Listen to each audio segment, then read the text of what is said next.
नमस्कार, आदाब। मैं अनूप सोनी क्राइम पेट्रोल सतर्क के ब्लैक हेडलाइंस अध्याय के आज के एपिसोड में आप सबका स्वागत करता हूं। Corona virus. हाल फिलहाल में पूरी दुनिया भर में इस वायरस के कारण तकरीबन 3000 से भी ज्यादा लोगों की जान गई है। हमारे देश में भी लोग इस वायरस से बचने के लिए तरह तरह की सतर्कता बरत रहे हैं, लेकिन कोरोना से भी ज्यादा घातक एक वायरस है जिसके कारण हमारे देश में हर साल लाखों लोग अपनी जान गंवाते हैं। आज का एक केस उसी वायरस की चपेट में आई एक मासूम, एक निर्दोष जिंदगी का है।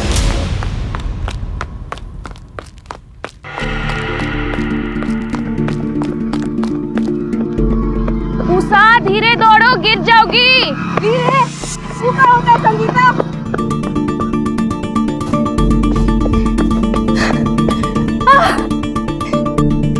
जीत गए। ऐसे जीत गए हम। ई लो तुम्हारा नाम। कहा संगीता, हारती तो तुम रोज हो, पर आज तो कोशिश भी नहीं की। क्या हुआ? तबीयत ठीक नहीं है क्या? किसी ने डांटा? बाबूजी ने कुछ बोला? अम्मा ने? बाबूजी ने बोला इस साल परीक्षा खत्म होती ही हमारी शादी करा देंगे। कोनो लड़का भी देख लिया उन्होंने बिरादरी का। अरे तो बोलो अपने बाबूजी को कि तुमको शादी नहीं करनी है इतनी जल्दी। पहले पढ़ाई करोगी, फिर नौकरी करोगी, उसके बाद अगर कोई लड़का मिला तो देख लेंगे ना। रहने दे हमारी पूटी उषा। हमारे बाबा मिले थे थोड़े बाबा से उस दिन, बोल रहे थे तोरी शादी भी इस साल करा देंगे, वो भी जून से पहले पहले। कुछ भी बकवास कर रही है, ऐसा कुछ हो ही नहीं सकता। मत मान हमारी बात, जा पूछ ले अपने बाबूजी से। लड़का भी देख लिया उन्होंने। पर हमको शादी नहीं करनी है, हम तो चाहते हैं कि हमारे चाहने न चाहने से कुछ नहीं होगा। तू चाहे कितना ही तेज क्यों ना दौड़ ले, समाज की दीवार नहीं लांघ सकती। हम इतनी आसानी से हार नहीं मानने वाले। तुम चलो, साइकिल हम चलाएंगे।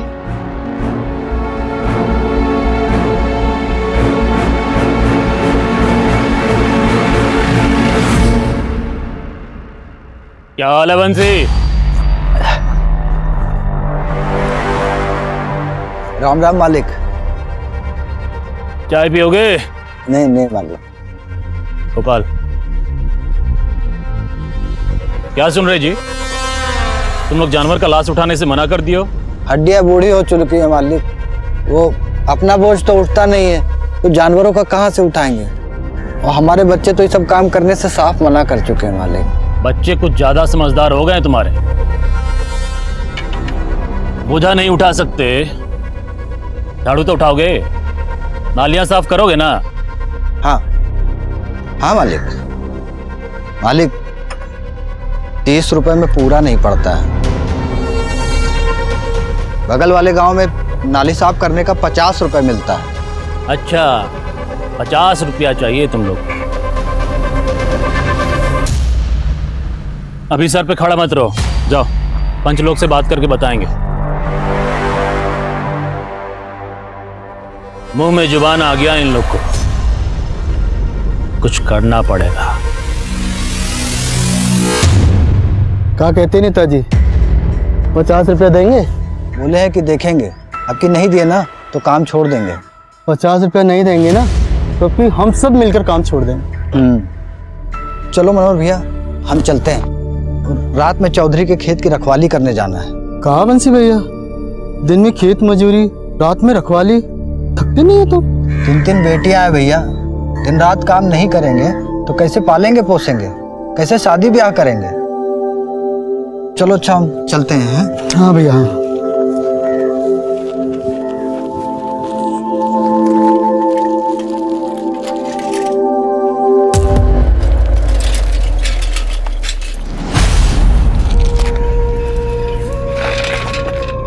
संगीता तुम घर जाओ।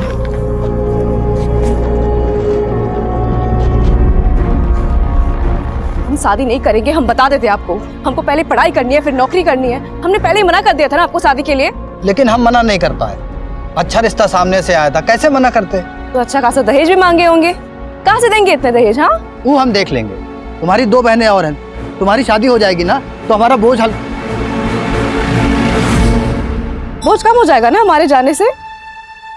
बाबूजी आप फिक्र मत कीजिए, अब से ना ज्यादा बोझ नहीं बनेंगे हम आप पे।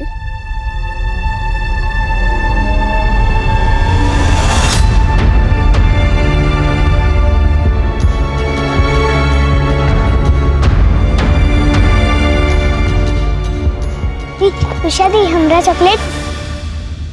और हमारा चॉकलेट लाए हैं, लो। अरे तुम लोग इतना बड़ी हो गई हो लेकिन फिर भी बचपना गया नहीं है। तो थोड़ा तुम भी बच्चा बन जाओ ना माँ। पकड़ गई। बंसी, ओ बंसी।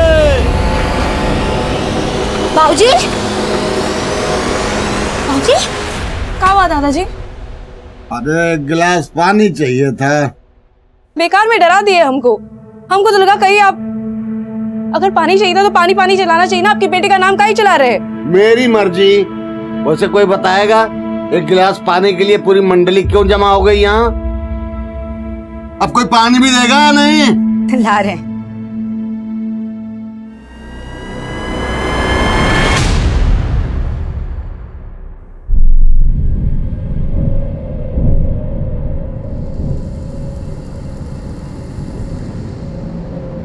रुक काहे गई उषा? प्यास लगी है, पानी पी के आते हैं। ठीक है, तू जब पानी पी कर आ, हम चले रेस जीतने। तुम निकलो आगे, हम फिर भी तुमको ओवरटेक कर लेंगे। देख लेना। देखते हैं।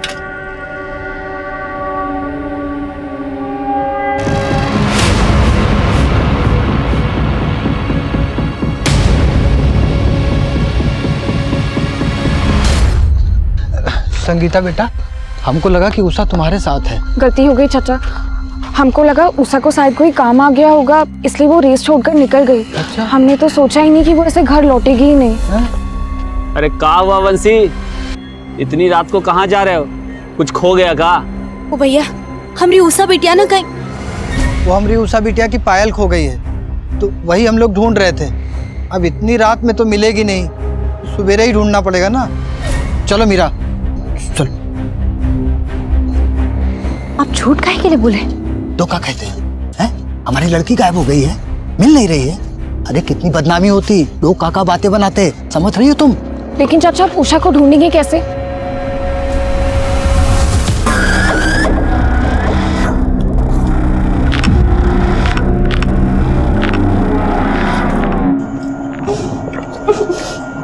हमसे डर लगता है क्या तुमको? तो हमको तो मजा आ रहा।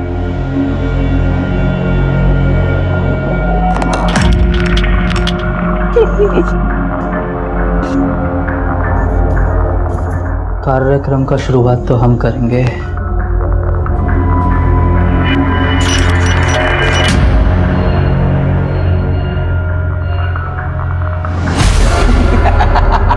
ये तो लात भी मार दिए रे। तू बैठा बैठा क्या कर, जाना थोड़ी सी मदद करना। हाँ ना। निकाल कपड़े, निकाल उसके। आजा।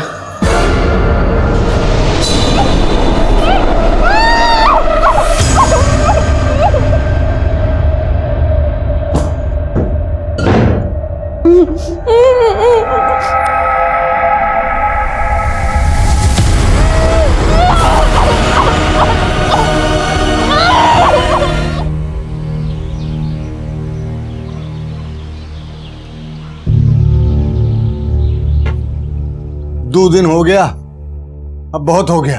अब हमको पुलिस को बताना होगा उषा के बारे में। लेकिन बाबूजी, जरा सोचिए कितनी बदनामी होगी इन बच्चियों के लिए। तो बंसी, नालियों का कचरा साफ कर करके तेरे दिमाग में भी कचरा भर गया है। तेरी खोखली इज्जत बिटिया की जान से बढ़कर है। तो बैठ, हम जा रहे हैं गांव वालों के साथ थाने। बैठा रही है तू।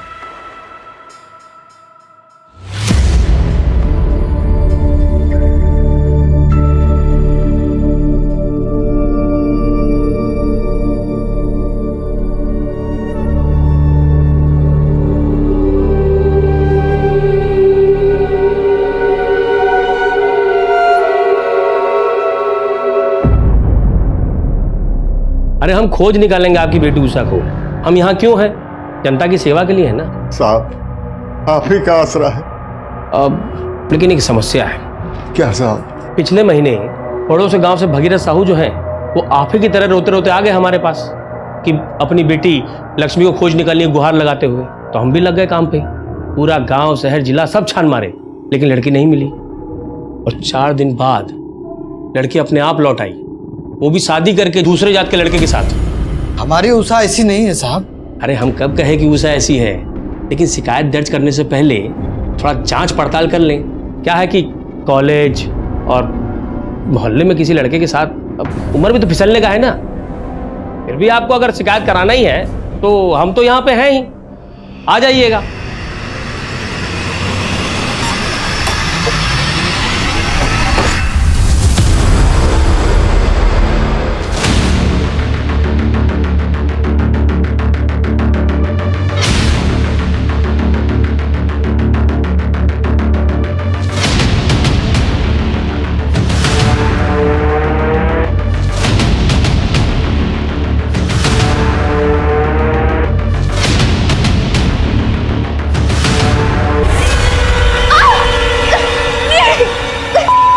मुझे डंडा मारेगी? हमको डंडा मारेगी तू? हमको? अभी तेरा ऐसा हाल करेंगे, किसी को डंडा मारने से पहले 100 बार सोचेगी तू।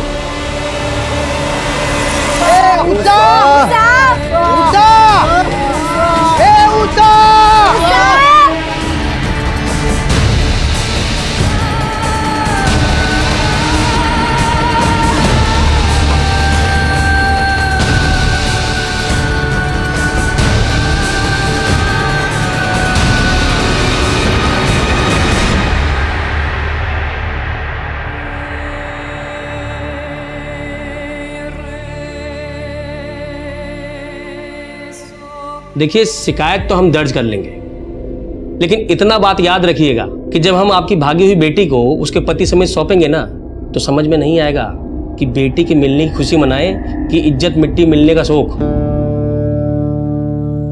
सोच लीजिए, आपस में विचार विमर्श कर लीजिए। अगर फिर भी लगता है कि रिपोर्ट लिखाना ही है तो आ जाइएगा यहां पर, हम यहीं हैं जनता की सेवा के लिए।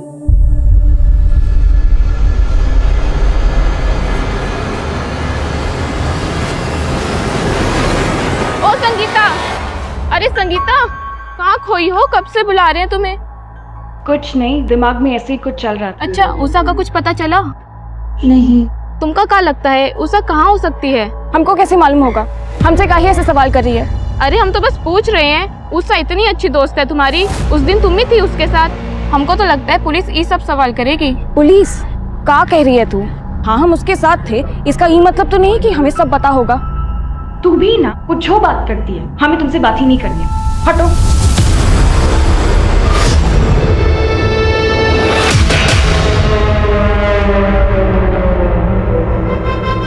बाबूजी, हम संगीता से बार बार पूछे, वो बोली कि उषा की किसी लड़के के साथ दोस्ती थी ही नहीं। हमें तो लगता है पुलिस हमें डरा रही है ताकि हम शिकायत न दर्ज करवाएं। मेरी मानो, शिकायत दर्ज करवा देते हैं। ठीक है बाबूजी। हाँ साहब, हमने सोच लिया साहब, हमें शिकायत दर्ज करवानी है। ठीक है, जो जनता जनार्दन चाहे। वैसे आप लोग का गांव माखनपुरा है ना? जी साहब। तब तो गड़बड़ हो गया। क्या है ना कि माखनपुरा हमारे थाने के अंडर नहीं आता। तो हम क्या करें साहब? आप लोग एक काम कीजिए, दौलतपुरा पुलिस स्टेशन चले जाइए। वहां का जो SHO है वो भी हमारे तरह ईमानदार है, आप लोग की पूरी मदद करेगा। ठीक है, चलिए।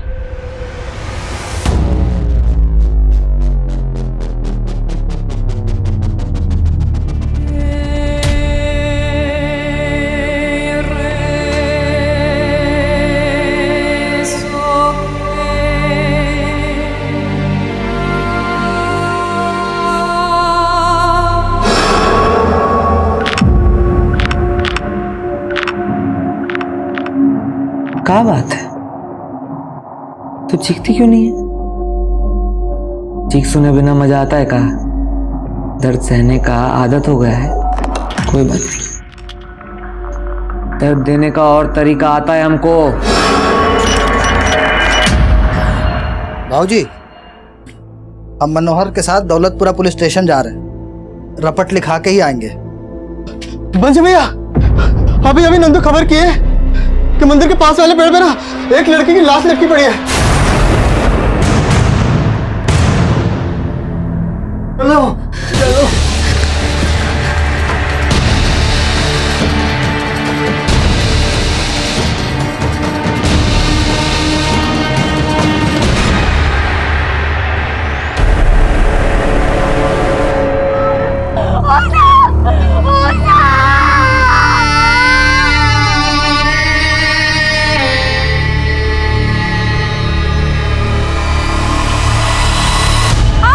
अरे रुक जा।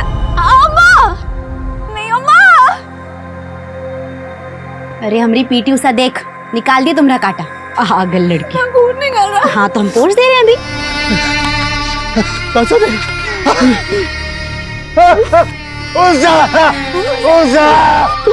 हमें पुलिस के आने तक ना पड़ेगा चाचा जी।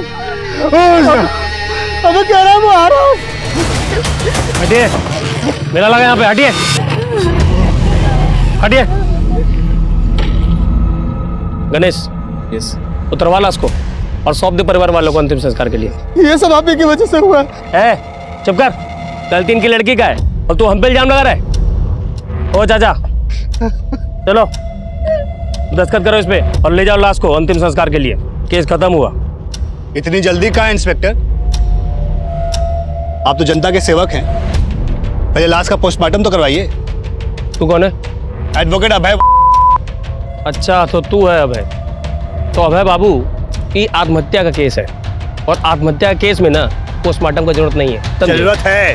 अगर उषा ने फांसी लगाई है तो उसके पैरों पे खून के धब्बे कहाँ से आए? पोस्टमार्टम तो होकर रहेगा। क्यों गाँव वालों? ठीक है, करवाते हैं पोस्टमार्टम, लेकिन उसके लिए थोड़ा समय लगेगा। क्या है कि एम्बुलेंस बुलाना पड़ेगा ना, और आप लोगों को तो पता ही है कि अस्पताल कितना दूर है यहाँ से। पता है, इसलिए हमने पहले अस्पताल में फोन कर दिया था। एम्बुलेंस भी अभी आ ही रही है।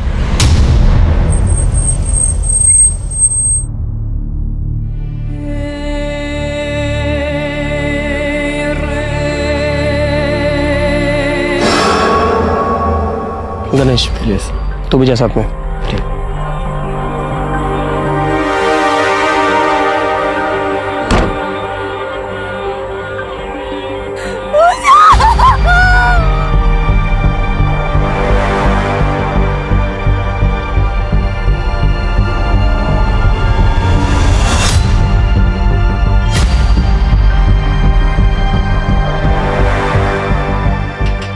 चाचा जी साइन कीजिए, बॉडी लेके जाइए। अरे एफआईआर रजिस्टर किए आप लोग अभी तक? पहले एफआईआर रजिस्टर कीजिए, तब जाके साइन करेंगे ये। कौन बात है भाई यार? हाँ, पोस्टमार्टम रिपोर्ट में साफ लिखा है कि उषा ने खुद को फांसी लगाया। उषा का बॉडी हम भी देखे हैं, उसका चेहरा पर और बॉडी पर चोट का निशान था। खुदकुशी नहीं की है। दिखाइए पोस्टमार्टम रिपोर्ट। ये पोस्टमार्टम रिपोर्ट कोई पब्लिक प्रॉपर्टी नहीं है जो देखेंगे आप।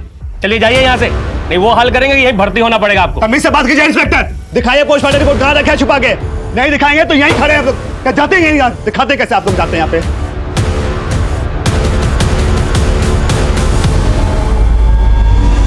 लखन जी, आप लोग जिद छोड़ दीजिए, बॉडी गल रही है। ठीक यही होगा कि आप लोग जल्द से जल्द उषा का अंतिम संस्कार कर दे।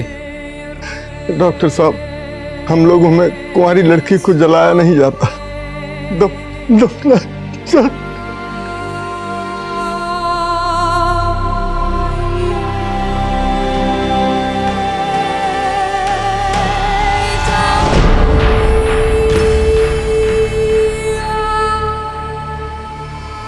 उषा को दफना दिया गया। ऑफिशियली देखा जाए तो उषा का केस क्लोज हो चुका था।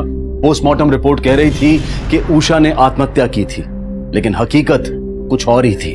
उषा के साथ न सिर्फ बलात्कार हुआ था, बल्कि उस मासूम ने 4 दिनों तक अमानवीय यातनाएं भी भुगती थी। कौन थे दरिंदे और क्यों हुआ था उषा के साथ इतना भयानक अपराध? इन सारे सवालों के जवाब मिलने अभी बाकी थे, लेकिन सच की एक फितरत होती है कि उसे कितना ही क्यों न दबा दिया जाए, पर आखिरकार वो सतह पर आ ही जाता है। एडवोकेट अभय का वीडियो वायरल होने लगा था। सोशल मीडिया पर जस्टिस फॉर उषा के नाम से एक मुहिम शुरू होने लगी थी और इस मुहिम में बॉलीवुड के सेलिब्रिटीज भी जुड़ने लगे थे।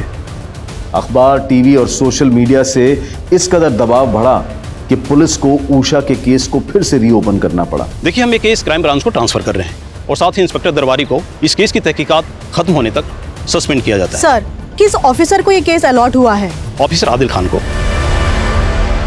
ये वीडियो एविडेंस रिकॉर्ड से वायरल कैसे हुआ?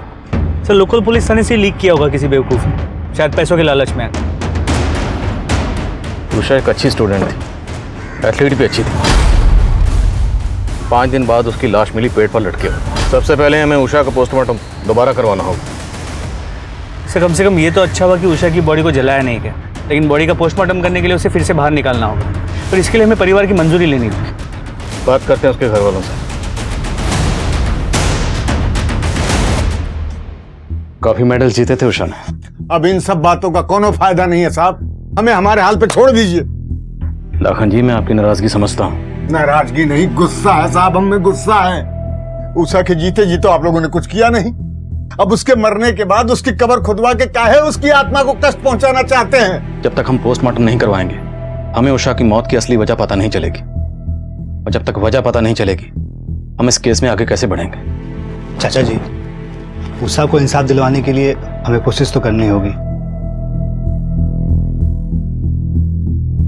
ठीक है साहब, हम तैयार हैं। लखन जी, मैं वादा करता हूं इस बार उषा को इंसाफ जरूर मिलेगा।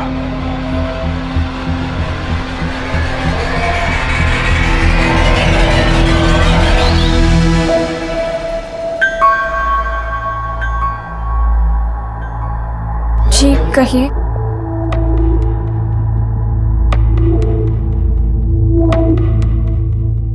जिस दिन उषा गायब हुई थी तुम उसके साथ थे, क्या होता उस दिन? डरो नहीं, बोलो। उस दिन उषा और हम रेस लगा रहे थे। उषा पानी पीने के लिए रुक गई और हम आगे चले गए। बहुत देर तक जब वो नहीं आई तो हम वापस चले गए। वो वहाँ नहीं थी। पुजारी जी से भी पूछा, उनको भी कुछ पता नहीं था। हमको लगा कि वो घर वापस चली गई होगी तो हम घर चले आए। तुम्हें किसी पे कोई शक है? उसका कॉलेज में किसी के साथ कोई झगड़ा हुआ हो या कोई एक तरफा प्रेमी? जी नहीं। अच्छा, हमें उषा की माँ ने बताया कि तुम उषा की सबसे पक्की सहेली थी, सच है? तो अगर तुम्हें कुछ भी याद आए या कुछ भी ऐसा है कि तुम हमें बताना चाहो तो हमें जरूर बताना।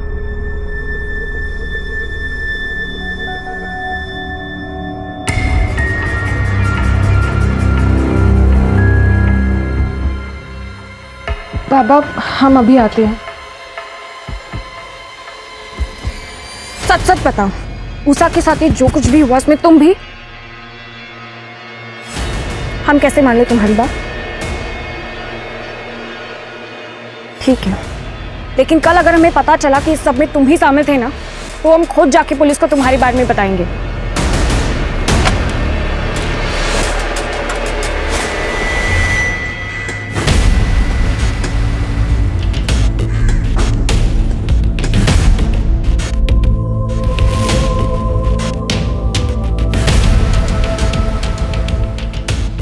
मौत गले की हड्डी टूटने से हुई थी। तो क्या उषा ने खुदकुशी की थी? जी नहीं, मुझे तो इस बात की हैरानी है कि पहले वाली पोस्टमार्टम रिपोर्ट में इस बात का जिक्र क्यों नहीं हुआ। लड़की का प्राइवेट पार्ट्स बुरी तरह से डैमेज्ड है। उन लोगों ने इसको बुरी तरह से नोचा है। यहीं उनकी हैवानियत नहीं रुकी।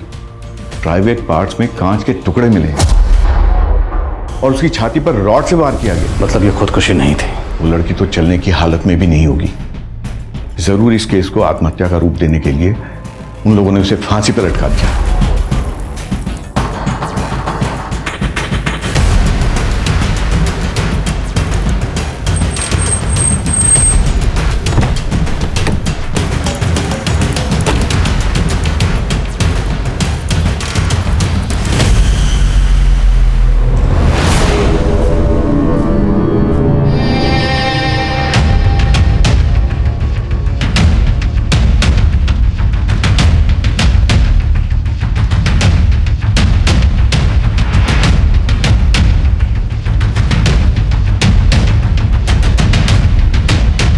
लाश को इतनी ऊंचाई पर ले जाकर टांगा गया।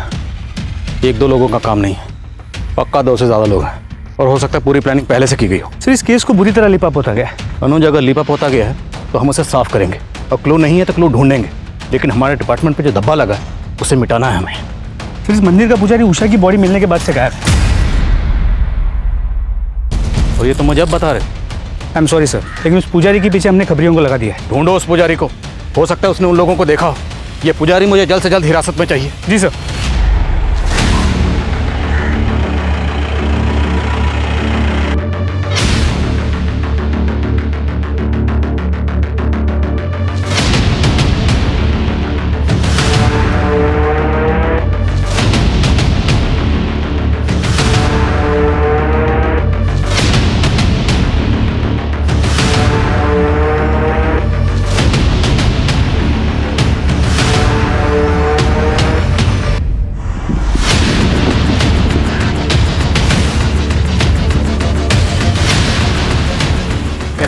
सब बढ़िया रे बेटा।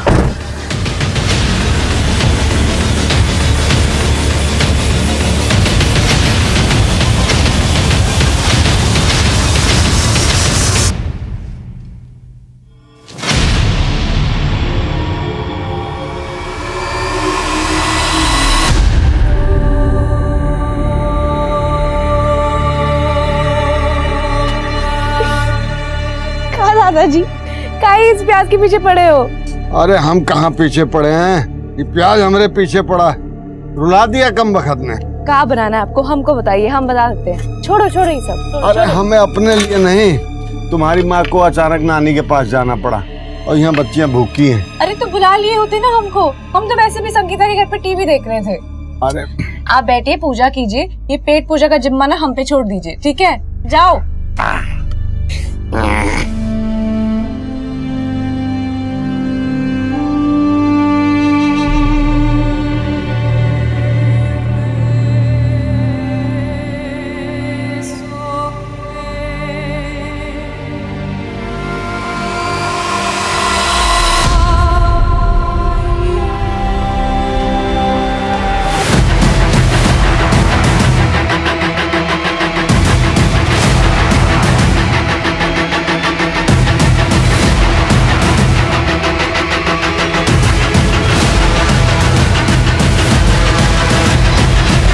साहब हम कुछ नहीं किए हैं साहब, हम पे विश्वास कीजिए साहब, हम सच बोल रहे हैं साहब। भगवान के मंदिर में रहते हो पंडित जी, शैतानों का साथ देना उचित नहीं।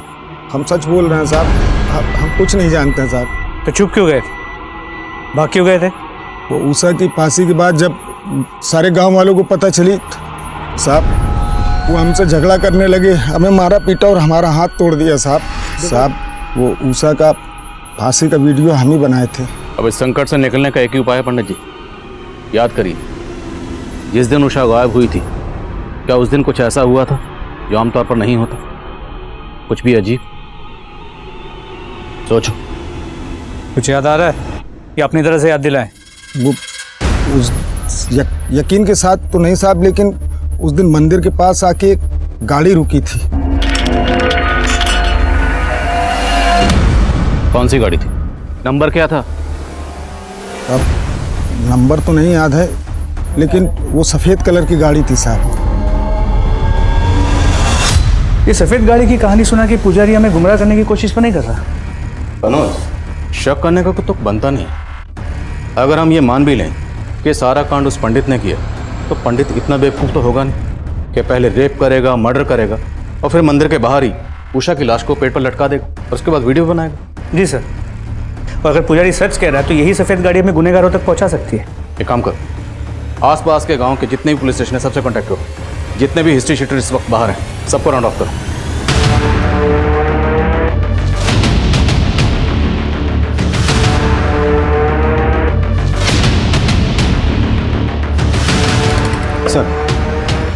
सर संगीता के पीछे जो खबरी लगाए थे उन्होंने इन्फॉर्मेशन दी है।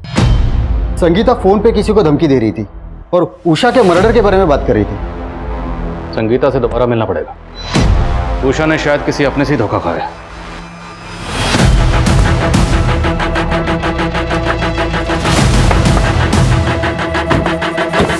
संगीता, हम चाहते तुम्हें थाने बुला सकते थे, पर हमने नहीं बुलाया क्योंकि हम नहीं चाहते थे तुम्हें कोई तकलीफ हो, क्योंकि तुम एक स्टूडेंट हो और उषा की सबसे अच्छी दोस्त थी।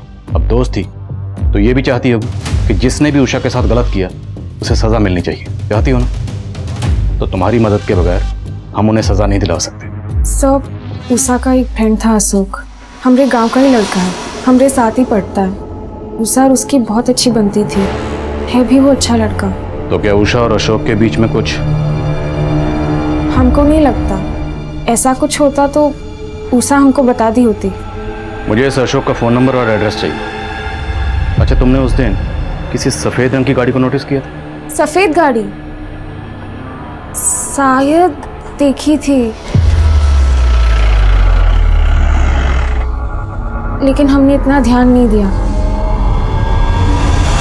साहब, उषा सिर्फ हमारी दोस्त थी, इसके अलावा हम दोनों के बीच ऐसा कुछ नहीं था।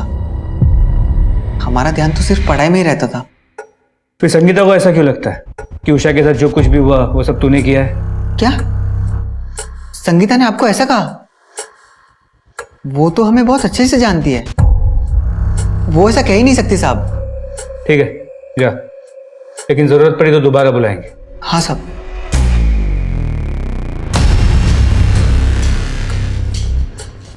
देखने से सीधा लगता है, लेकिन फिर भी नजर रखना।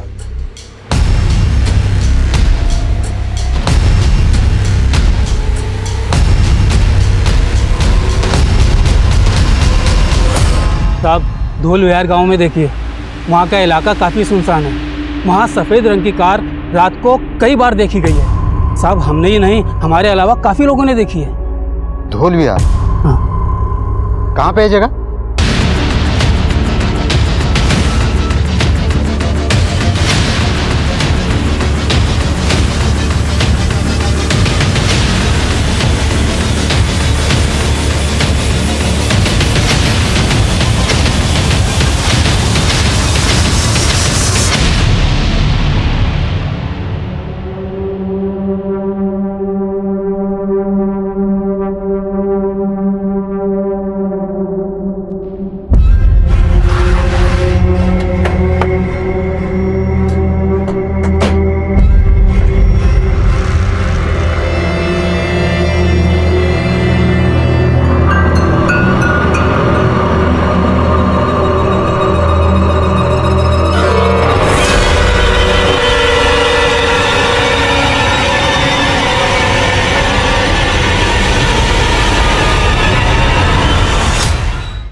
उषा दीदी का ही कपड़ा है।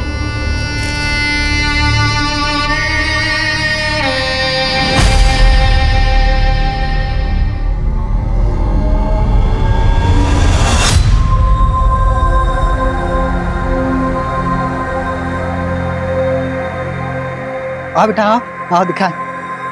उषा तुम कहती थी ना कि चप्पल पहन के दौड़ना बहुत मुश्किल होता है, देखो हम तुम्हारे लिए कार लेके आए हैं।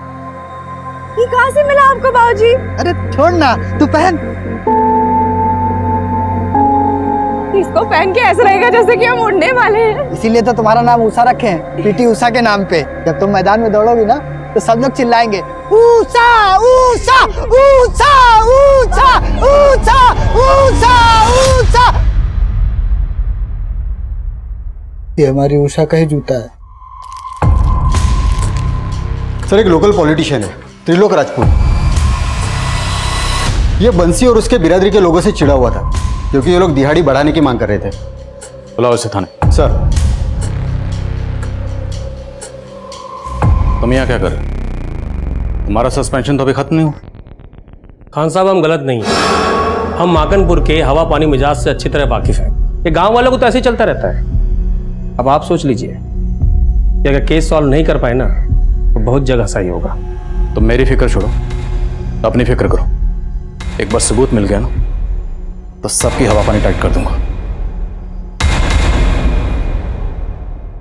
सदियों पुराना बात कर रहे हैं आप इंस्पेक्टर।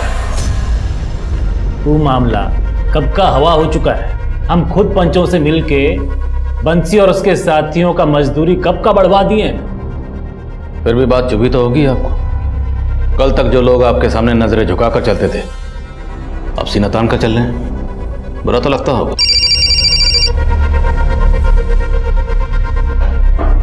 जैन सर, खान तुमने जिसे उठाया है वो रूलिंग पार्टी का मेंबर है।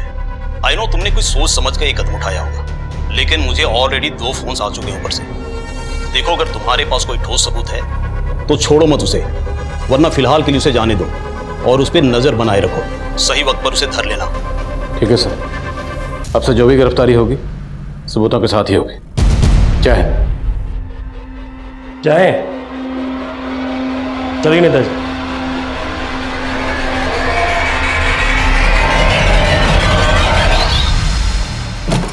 हमें अपनी तहकीकात का तरीका बदलना होगा।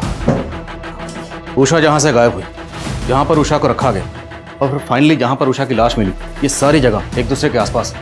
सर इससे इतना साफ हो जाता है कि वो लोग गांव के चप्पे चप्पे से वाकिफ हैं। बिल्कुल, जिसने भी ये कांड किया या तो इसी गांव के या फिर आसपास के गांव के। उषा के गायब होने से लेकर उषा की लाश मिलने तक जितने भी लोग इस गांव को छोड़कर गए सबकी लिस्ट बनाओ, और अगर कोई गांव के बाहर पैसा भेज रहा है और जरा सा भी शक है उठाओ उसे।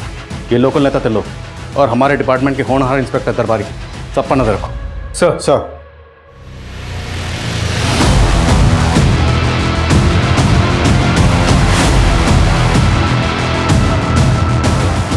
ये उन 15 लोगों की लिस्ट है जो लोग गांव से बाहर गए। इन सब के बारे में पता किया, 13 लोगों से बात भी हुई, क्रॉस वेरीफाई भी की, सब अपनी बताई हुई जगह पर ही थे। सर लेकिन इनमें से 2 नंबर क्रॉस चेक नहीं हो पाए। ये दोनों कॉलेज स्टूडेंट हैं, सुजीत सिन्हा और दर्पण सिन्हा। हमने इनके कॉलेज में इंक्वायरी की तो पता चला कि 15 दिन से वो कॉलेज नहीं आ रहे। इन दोनों के कॉल डिटेल्स निकलो। जी सर, इन दोनों के कॉल डिटेल्स में एक कॉमन नंबर है, किसी कमल चौहान का है। जिस दिन उषा गायब हुई थी, सुजीत, दर्पण और कमल तीनों की मोबाइल की लोकेशन मंदिर के पास की है। सर उसके बाद लगातार 5 दिनों तक इन तीनों की लोकेशन उसी जगह की थी जहाँ पे उषा को रखा गया था और टॉर्चर किया गया था। ये लोग जहाँ भी हैं ढूंढ निकालो इन्हें। उषा के कातिल यही। सर तीनों के फ़ोन स्विच ऑफ है, इसलिए करंट लोकेशन का पता नहीं चल पा रहा। लेकिन 3 दिन पहले सुजीत का फ़ोन कुछ टाइम के लिए स्विच ऑन हुआ था और उसकी लोकेशन थी पुणे का विट्ठल नगर। पुणे? क्यों खान साहब, पुणे जा रहे हैं? आ गए तुम, मालूम था। दर्शन देने जरूर आओगे। समझाने आए हैं सर। आप तो एक केस के लिए आए हैं, खत्म होते ही चले जाएंगे। रहना हम ही को यहाँ पर है, काहे संतुलन बिगाड़ रहे हैं सर? कैसा चल रहा है, चलने दीजिए। तुम्हें कुछ कार मैकेनिक का या कोई और काम आता है, सीख लो, काम आएगा, क्योंकि तुम्हारी नौकरी अब जाने वाली।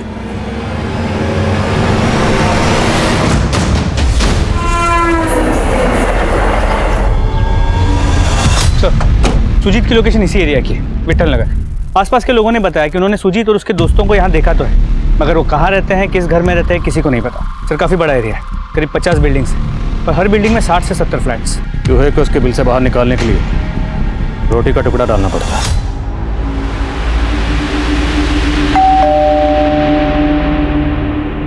हाय मैम, हम आर्थर पिज़्ज़ा से। हमने आपके एरिया में एक नया आउटलेट खोला है और हम यहाँ सर्वे के लिए आए। कुछ सवालों का जवाब दीजिए और ये पिज़्ज़ा आपका फ्री, साथ में कोल्ड ड्रिंक का वाउचर भी। तो मैम आपके घर में कितने लोग रहते हैं? मैं रहती हूँ, मेरे हस्बैंड है और मेरी डॉटर। और कोई गेस्ट वगैरह हैं? नहीं, कोई गेस्ट तो नहीं। Thank you ma'am. ये आपका पिज़्ज़ा और ये आपका कोल्ड ड्रिंक का voucher. Thanks ma'am. Sir room number 409 negative.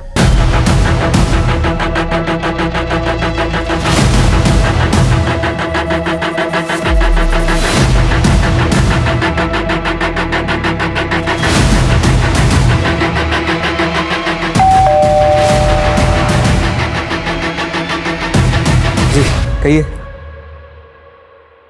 Sir pizza deliver हो गया। मैं पिज़्ज़ा मंगाया नहीं था, किसने भेजा है? तेरे ससुराल वालों ने।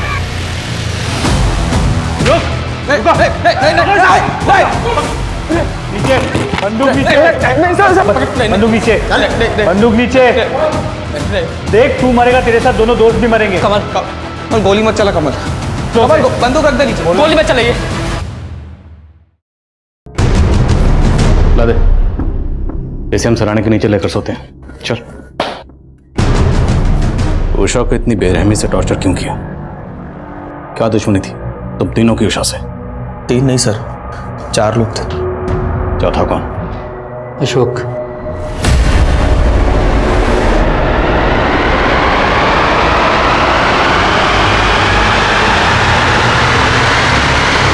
उठाओ अशोक। सर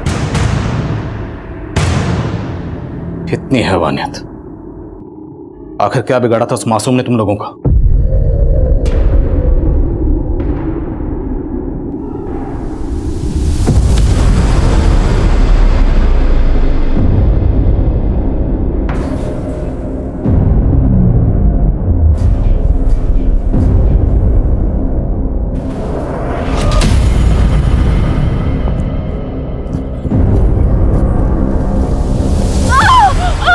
कहाँ भाग रही थी? इतना आसान है काम समझना है? चल।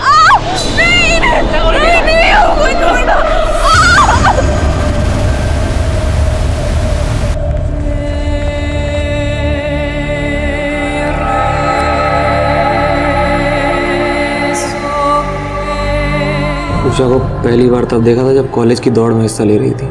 दौड़ तो जमीन पे रही थी, पर बिजली हमारे दिलों में दौड़ गई। उषा जैसी कोई थी नहीं दूसरी गांव में, चढ़ गई हमारी नज़रों में। लेकिन यह अशोक को उससे प्यार हो गया। मान ही नहीं रहा था। बहुत मुश्किल से समझाया और फिर बनाया प्लान,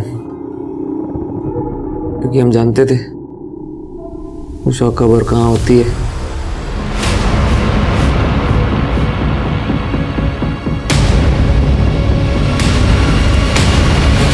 यस सर, मजा किया उसके साथ। मजा करना तो अलग बात है, लेकिन वो थी तो दूसरे जात की।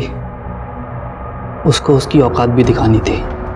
पढ़े हैं लिखे हैं, हवा में दौड़े, उनकी औकात सिर्फ गटर में जाने की बनी है, इसलिए हम मार दिया उसे।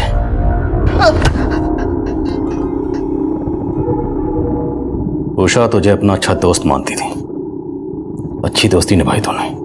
साहब गलती हो गई साहब। जिंदगी भर जेल में सड़ोगे, वादा है मेरा।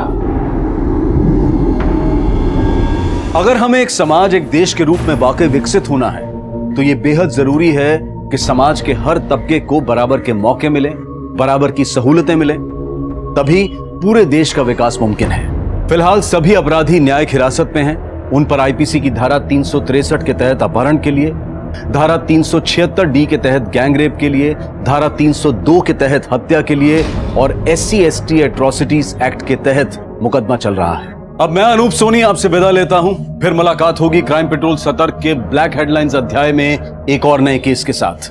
और याद रखें, क्राइम और आपके बीच में सिर्फ इतना फर्क है कि आप कितने सतर्क हैं। सतर्क रहें, सुरक्षित रहें। जय हिंद।